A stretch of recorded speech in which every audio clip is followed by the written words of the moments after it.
Chapter 3 मनुष्य के पापी हो जाने का वर्णन। यहोवा परमेश्वर ने जितने बनैले पशु बनाए थे उन सब में सर्प धूर्त था। उसने स्त्री से कहा, क्या सच है कि परमेश्वर ने कहा तुम इस वाटिका के किसी वृक्ष का फल ना खाना? स्त्री ने सर्प से कहा, इस वाटिका के वृक्षों के फल हम खा सकते हैं, पर जो वृक्ष वाटिका के बीच में है उसके फल के विषय में परमेश्वर ने कहा है कि ना तो तुम उसको खाना और ना उसको छूना, नहीं तो मर जाओगे। तब सर्प ने स्त्री से कहा, तुम निश्चय ना मरोगे, वरन परमेश्वर आप जानता है कि जिस दिन तुम उसका फल खाओगे उसी दिन तुम्हारी आंखें खुल जाएंगी और तुम भले बुरे का ज्ञान पाकर परमेश्वर के तुल्य हो जाओगे।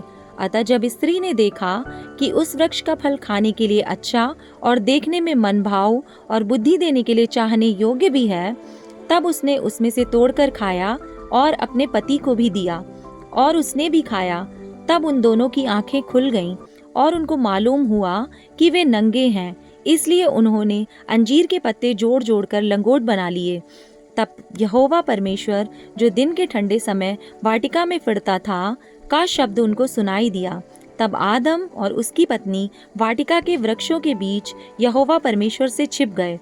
तब यहोवा परमेश्वर ने पुकारकर आदम से पूछा, तू कहाँ है? उसने कहा, मैं तेरा शब्द बारी में सुनकर डर गया, क्योंकि मैं नंगा था इसलिए छिप गया। उसने कहा, किसने तुझे बताया कि तू नंगा है? जिस वृक्ष का फल खाने को मैंने तुझे मना किया था, क्या तूने उसका फल खाया है? आदम ने कहा, जिस स्त्री को तूने मेरे संग रहने को दिया है उसी ने उस वृक्ष का फल मुझे दिया और मैंने खाया। तब यहोवा परमेश्वर ने स्त्री से कहा, तूने यह क्या किया है? स्त्री ने कहा, सर्प ने मुझे बहका दिया, तब मैंने खाया। परमेश्वर का न्याय।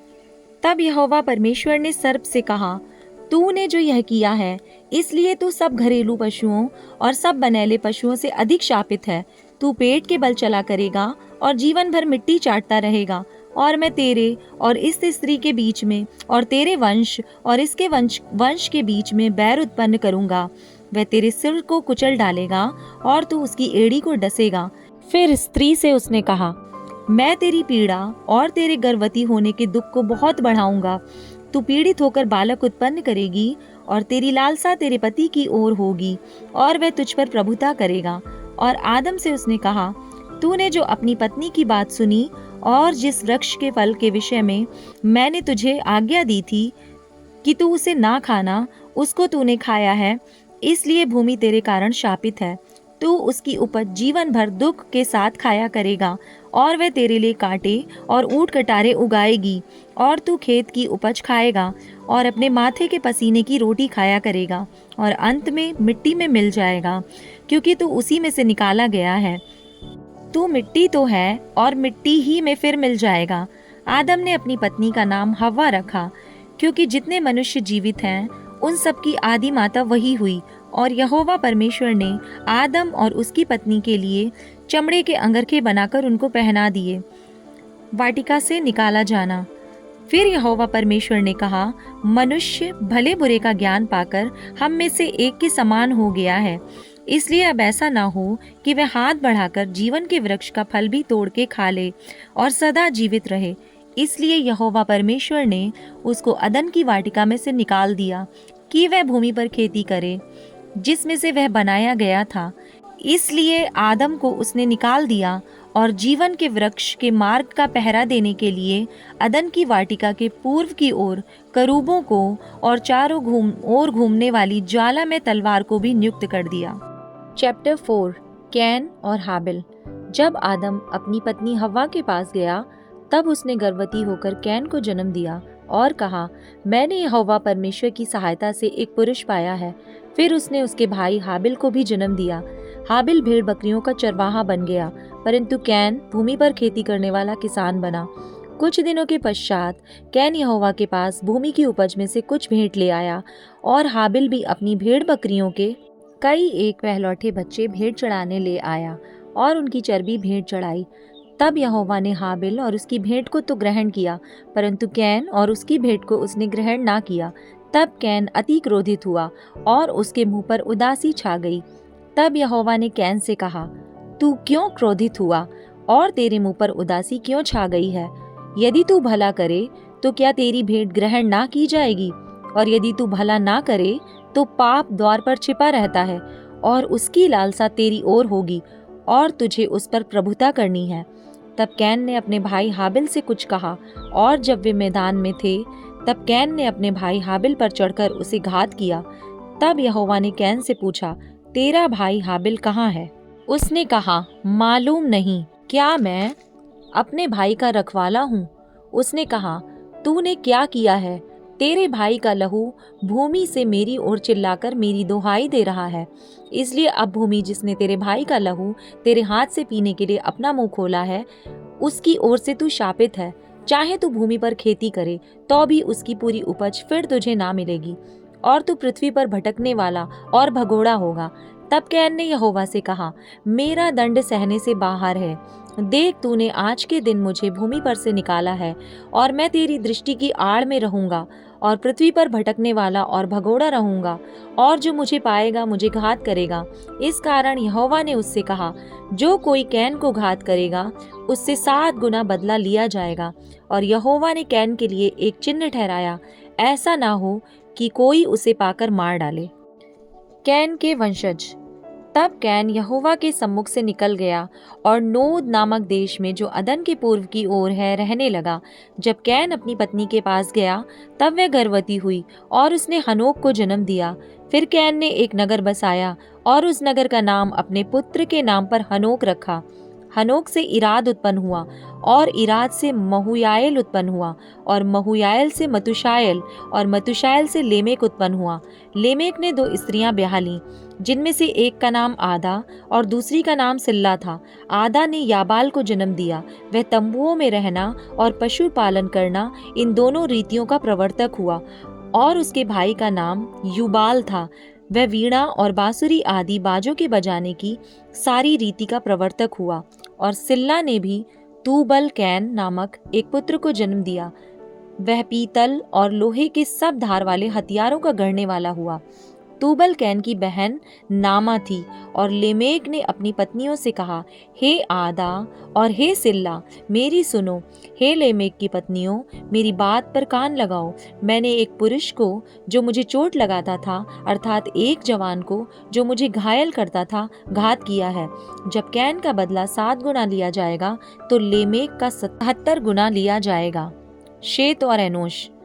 आदम अपनी पत्नी के पास फिर गया और उसने एक पुत्र को जन्म दिया, और उसका नाम यह कह के शेत रखा, परमेश्वर ने मेरे लिए हाबिल के बदले, जिसको कैन ने घात किया, एक और वंश ठहरा दिया है। शेत के भी एक पुत्र उत्पन्न हुआ, और उसने उसका नाम एनोश रखा। उसी समय से लोग यहोवा से प्रार्थना करने लगे। चैप्टर 5, आदम की वंशावली। आदम की वंशावली यह है, जब परमेश्वर ने मनुष्य की सृष्टि की तब अपने ही स्वरूप में उसको बनाया। उसने नर और नारी करके मनुष्यों की सृष्टि की और उन्हें आशीष दी, और उनकी सृष्टि के दिन उनका नाम आदम रखा। जब आदम 130 वर्ष का हुआ तब उसके द्वारा उसकी समानता में उसी के स्वरूप के अनुसार एक पुत्र उत्पन्न हुआ। उसने उसका नाम शेत रखा। शेत के जन्म के पश्चात आदम 800 वर्ष जीवित रहा, और उसके और भी बेटे बेटियां उत्पन्न हुईं। इस प्रकार आदम की कुल आयु 930 वर्ष की हुई। तत्पश्चात वह मर गया। जब शेत 105 वर्ष का हुआ तब उससे एनोश का जन्म हुआ। एनोश के जन्म के पश्चात शेत 800 वर्ष जीवित रहा, और उसके और भी बेटे बेटियां उत्पन्न हुईं। इस प्रकार शेत की कुल आयु 912 वर्ष की हुई। तत्पश्चात वह मर गया। जब एनोश 90 वर्ष का हुआ तब उससे केनान का जन्म हुआ। केनान के जन्म के पश्चात एनोश 815 वर्ष जीवित रहा, और उसके और भी बेटे बेटियां उत्पन्न हुईं। इस प्रकार एनोश की कुल आयु 905 वर्ष की हुई। तत्पश्चात वह मर गया। जब केनान 70 वर्ष का हुआ तब उससे महललेल का जन्म हुआ। महललेल के जन्म के पश्चात केनान 840 वर्ष जीवित रहा, और उसके और भी बेटे बेटियां उत्पन्न हुईं। इस प्रकार केनान की कुल आयु 910 वर्ष की हुई। तत्पश्चात वह मर गया। जब महललेल 65 वर्ष का हुआ तब उससे येरेद का जन्म हुआ। येरेद के जन्म के पश्चात महललेल 830 वर्ष जीवित रहा और उसके और भी बेटे बेटियां उत्पन्न हुईं। इस प्रकार महललेल की कुल आयु 895 वर्ष की हुई। तत्पश्चात वह मर गया। जब येरेद 162 वर्ष का हुआ तब उससे हनोक का जन्म हुआ। हनोक के जन्म के पश्चात येरेद 800 वर्ष जीवित रहा और उसके और भी बेटे बेटियां उत्पन्न हुईं। इस प्रकार येरेद की कुल आयु 962 वर्ष की हुई। तत्पश्चात वह मर गया। जब हनोक 65 वर्ष का हुआ तब उससे मतूशेलह का जन्म हुआ। मतूशेलह के जन्म के पश्चात हनोक 300 वर्ष तक परमेश्वर के साथ साथ चलता रहा और उसके और भी बेटे बेटियां उत्पन्न हुईं। इस प्रकार हनोक की कुल आयु 365 वर्ष की हुई। हनोक परमेश्वर के साथ साथ चलता था, फिर वह लोप हो गया क्योंकि परमेश्वर ने उसे उठा लिया। जब मतूशेलह 187 वर्ष का हुआ तब उससे लेमेक का जन्म हुआ। लेमेक के जन्म के पश्चात मतूशेलह 782 वर्ष जीवित रहा और उसके और भी बेटे बेटियां उत्पन्न हुईं। इस प्रकार मतूशेलह की कुल आयु 969 वर्ष की हुई। तत्पश्चात वह मर गया। जब लेमेक 182 वर्ष का हुआ तब उससे एक पुत्र का जन्म हुआ। उसने यह कहकर उसका नाम नूह रखा, यहोवा ने जो पृथ्वी को शाप दिया है उसके विषय यह लड़का हमारे काम में और उस कठिन परिश्रम में जो हम करते हैं हमको शांति देगा। नूह के जन्म के पश्चात लेमेक 595 वर्ष जीवित रहा और उसके और भी बेटे बेटियां उत्पन्न हुईं। इस प्रकार लेमेक की कुल आयु 777 वर्ष की हुई। तत्पश्चात वह मर गया और नूह 500 वर्ष का हुआ और नूह से शेम और हाम और येपेत का जन्म हुआ। Matthew chapter 2। ज्योतिषियों का आगमन। हेरोदेस राजा के दिनों में जब यहूदिया के बैतलहम में यीशु का जन्म हुआ तो पूर्व से कई ज्योतिषी यरूशलेम से आकर पूछने लगे, यहूदियों का राजा जिसका जन्म हुआ है कहाँ है? क्योंकि हमने पूर्व में उसका तारा देखा है और उसको प्रणाम करने आए हैं। यह सुनकर हेरोदेस राजा और उसके साथ सारा यरूशलेम घबरा गया। तब उसने लोगों के सब प्रधान याजकों और शास्त्रियों को इकट्ठा करके उनसे पूछा, मसीह का जन्म कहाँ होना चाहिए? उन्होंने उससे कहा, यहूदिया के बैतलहम में, क्योंकि भविष्यद्वक्ता के द्वारा यूं लिखा गया है, हे बैतलहम, तू जो यहूदा के प्रदेश में है, तू किसी भी रीति से यहूदा के अधिकारियों में से सबसे छोटा नहीं, क्योंकि तुझ में से एक अधिपति निकलेगा जो मेरी प्रजा इज़राइल की रखवाली करेगा। तब हेरोदेस ने ज्योतिषियों को चुपके से बुलाकर उनसे पूछा कि तारा ठीक किस समय दिखाई दिया था, और उसने यह कहकर उन्हें बैतलहम भेजा, जाओ उस बालक के विषय में ठीक ठीक मालूम करो, और जब वह मिल जाए तो मुझे समाचार दो, ताकि मैं भी आकर उसको प्रणाम करूं। वे राजा की बात सुनकर चले गए, और जो तारा उन्होंने पूर्व में देखा था वह उनके आगे आगे चला और जहां बालक था उस जगह के ऊपर ठहर गया। उस तारे को देखकर वे अति आनंदित हुए। उन्होंने उस घर में पहुंचकर उस बालक को उसकी माता मरियम के साथ देखा और मुंह के बल गिरकर बालक को प्रणाम किया और अपना अपना थैला खोलकर उसको सोना और लोबान और गंधरस की भेंट चढ़ाई। तब स्वप्न में यह चेतावनी पाकर कि हेरोदेस के पास फिर न जाना, वे दूसरे मार्ग से अपने देश को चले गए। मिस्र देश को जाना। उनके चले जाने के बाद प्रभु के एक दूत ने स्वप्न में यूसुफ को दिखाई देकर कहा, उठ, उस बालक को और उसकी माता को लेकर मिस्र देश को भाग जा, और जब तक मैं तुझसे ना कहूँ तब तक वहीं रहना, क्योंकि हेरोदेस इस बालक को ढूंढने पर है कि उसे मरवा डाले। तब वह रात ही को उठकर बालक और उसकी माता को लेकर मिस्र को चल दिया और हेरोदेस के मरने तक वहीं रहा, इसलिए कि वह वचन जो प्रभु ने भविष्यद्वक्ता के द्वारा कहा था पूरा हो, मैंने अपने पुत्र को मिस्र से बुलाया। जब हेरोदेस ने यह देखा कि ज्योतिषियों ने उसके साथ धोखा किया है, तब वह क्रोध से भर गया और लोगों को भेजकर ज्योतिषियों के द्वारा ठीक ठीक बताए गए समय के अनुसार बैतलहम और उसके आसपास के स्थानों के सब लड़कों को जो 2 वर्ष के या उससे छोटे थे मरवा डाला। तब जो वचन यिर्मयाह भविष्यद्वक्ता के द्वारा कहा गया था वह पूरा हुआ। रामाह में एक करुण नाद सुनाई दिया, रोना और बड़ा विलाप। राहेल अपने बालकों के लिए रो रही थी और शांत होना ना चाहती थी, क्योंकि वे अब नहीं रहे। मिस्र देश से लौटना। हेरोदेस के मरने के बाद प्रभु के दूत ने मिस्र में यूसुफ को स्वप्न में दिखाई देकर कहा, उठ, बालक और उसकी माता को लेकर इज़राइल के देश में चला जा, क्योंकि जो बालक के प्राण लेना चाहते थे वे मर गए हैं। वह उठा और बालक और उसकी माता को साथ लेकर इज़राइल के देश में आया, परंतु यह सुनकर कि अरखिलाउस अपने पिता हेरोदेस की जगह यहूदिया पर राज्य कर रहा है, वहां जाने से डरा।